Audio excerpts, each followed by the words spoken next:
An artist was admitted to a mental hospital and after several rounds of shock therapy had lost the will to paint. A young nurse, who was an aspiring writer and a former patient herself, chatted with the man about art and inspired him to pick up the brush once more. Before you know it, she said, you'll be painting murals on the walls. James Eady's mural, which depicts the Regina Riot of 1935, is in the basement of the old mental hospital in Weyburn. When the building comes down, the only thing left of it, and the mural, will be pictures.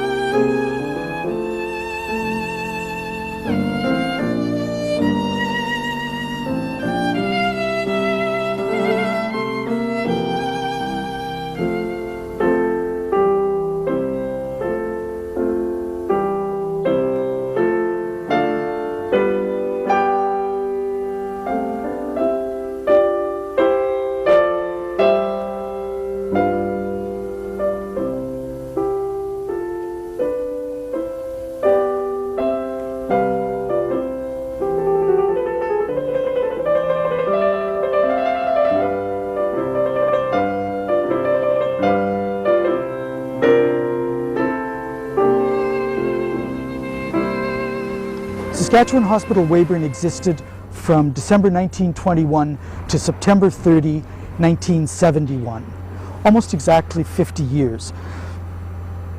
I hope it's remembered as a psychiatric facility that, at times at least, was in the forefront of advances of mental health services both in the province and nationwide.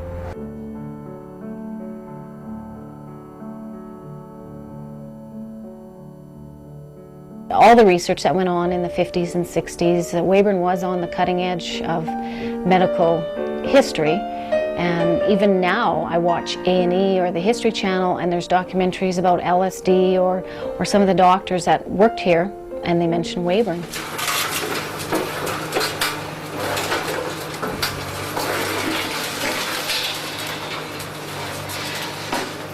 I am somewhat aware of the history. I wasn't prior to coming out here, but there's been I guess there's a lot of local ties to this facility and a lot of community interest, and more than I've experienced on most projects. His mom just got married to another man after his dad died, and they just kind of dropped him off. He didn't want him anymore, so they just kind of dropped him off there. There was nothing wrong with the little boy, and he stayed there, and he got sexually molested by, he doesn't know if it was patients or doctors, or I think he was 9. It was August the 5th, Wednesday afternoon. I went down on the skunk train. They called it a skunk train. There was only two cars, and took you down there, and they told me I'm going on a farm. You know, lots of kids, I'll have a real good time. And then when I got in there, there's no kids here, it's all adults in here, and spittoons on the floor, people pooping on the floor and all that. What kind of a place is this? I had a breakdown in 1948, and I was treated in Monroe Wing for a month, and they decided I should have a more long-term care, so they put me down in Weyburn. And I was there for the winter. And at first I was pretty upset at the idea of being in this building. I thought it was a place you never got out of, you know, that was the reputation it had in those days.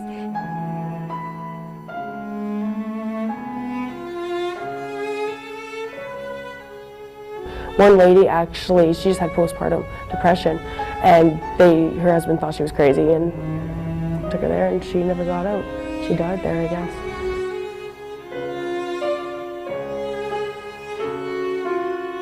Speculation, there's maybe 400 or 500 people buried out there. There isn't even a sign denoting that that is the hospital cemetery. So we know very little. Sort of speaks to the way mental illness was thought of back then. My first day, confusion, You're lost.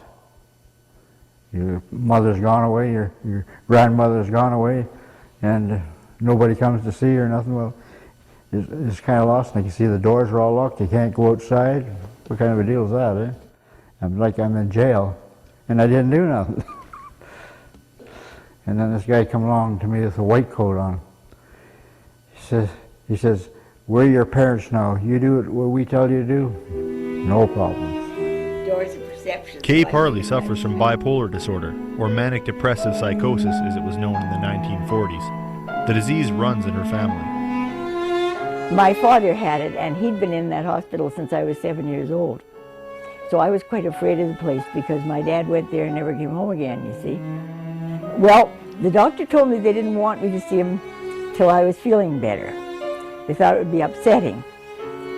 So we pulled a fast one. In fact, there's a story in my book called Christmas Comes to the Mental, in which I was helping with the Christmas concert for the patients. And one of the patients came up to me and said, your dad's going to be at the concert tonight, and he'll sit with me on the aisle, and I'll introduce you as you come in. So we got over the heads of the staff, you see. My young acquaintance is seated on the aisle as he promised, and beside him is a handsome man with wavy gray hair and a jaunty set to his broad shoulders that I'd almost forgotten. He's older, yes, but it's my dad. I'm not sure what I expected. A thin, tragic, white-skinned, babbling wreck, I guess. I've seen hundreds like that in the hospital. I don't know very much about manic depressive psychosis. Dad stands up with all the dignity he can command and looks at me with those clear blue eyes I remember and holds out his hand. A Scotsman doesn't hug or kiss, especially not in a hall already 3/4 full of people. He shakes my hand, and I have a dad again, after 18 years. I always figure that you're supposed to honor your father and your mother, but I had to use different sayings like that in order to keep myself alive, eh? Once a year they come to visit me, you know, it's pretty darn good. Wouldn't you say that was a good thing? And I got a parcel at Christmas time, and the staff would go through all the stuff, it was pick out what they want, and you got what was left. In the dorms, people with a variety of disorders were housed side by side, which made for a volatile atmosphere. Small children were especially vulnerable. Within 10 days, as far as sex and all that junk, eh? When I was wondering, what's going on? I never had anybody do any of this stuff before, but if you're 9 years old or 10 years old and somebody's 200 pounds, what are you supposed to do, eh? You can't do nothing, eh? No. But you have to, so you know who all to keep away from. After a while, it takes a while, eh? People want to pay you for this and pay you for that, sex favors. I just stayed away from the best I could, eh? You wet your bed so the person doesn't bother you, and you stay away from having baths and all that so that you don't smell good enough for them and all this stuff. It's all these little tricks you have to play.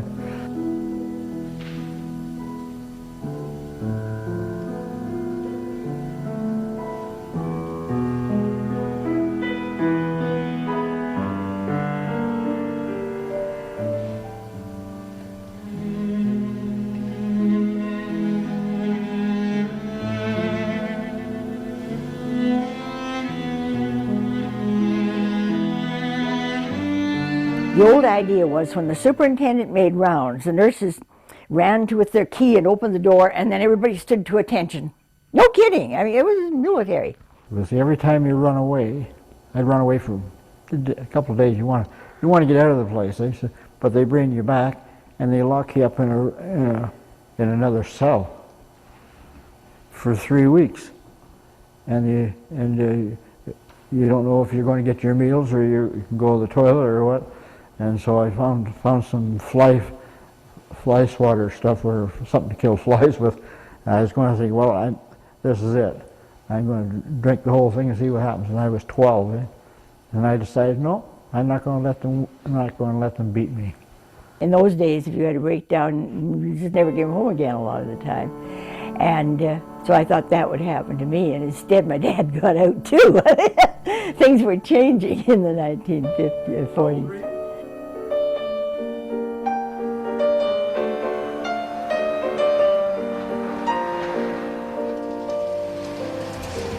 people who originally may have been diagnosed with schizophrenia and were looking at a 1 year, a 5 year, a 20-year stay in a facility like this may today never come into an inpatient unit.